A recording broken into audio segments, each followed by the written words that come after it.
অসমক প্ৰতি মাহে দৰমহা দিবৰ কাৰণে আমাক 2400 কোটি টকা লাগে আৰু 12 মাহৰ দৰমহা দিবৰ কাৰণে এতিয়া আমি কেন্দ্ৰীয় চৰকাৰৰ বাবে অপেক্ষা কৰিব নালাগে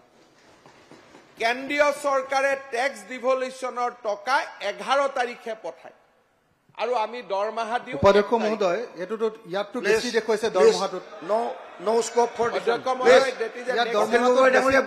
আপোনাৰ সময় আছে মদন নকব কোৱেশ্যন আৱাৰ অধ্যক্ষ মহোদয় মই প্লিজ আপোনাৰ সময় আছে টাইম দিম আপুনি কব অধ্যক্ষ মহোদয় সক মই হৈছো প্লেন আৰু সিম্পল তাতে আমি দিছো দৰমহা আৰু পেনশন আৰু মই কৈ আছো দৰমহা মহোদয় ডিবেটৰ পাৰ্ট লৈ আছে মুখ্যমন্ত্ৰী ডাঙৰীয়া মই যদি কিবা ভুল তথ্য দিছো আপুনি প্ৰিভিলেজ নোটিছ লৈ আহিব ঠিক আছে সংসদত তাৰ প্ৰচেষ্টা আছে অধ্যক্ষ মহোদয় আজি আমাৰ দৰমহাৰ টকা 1 তাৰিখে আমি দৰমহা দিও টেক্স ডিভলিউচনৰ পুঁজি 11 তাৰিখে আহে তাৰ মানে কেন্দ্ৰীয় চৰকাৰে দৰমহা দিয়াৰ 10 দিন আগত ৰাজ্য চৰকাৰে প্ৰতি মাহৰ দৰমহা ক্লিয়াৰ কৰি যাব পাৰে তাৰ সামৰ্থ্য আজি ৰাজ্য চৰকাৰে সংগ্ৰহ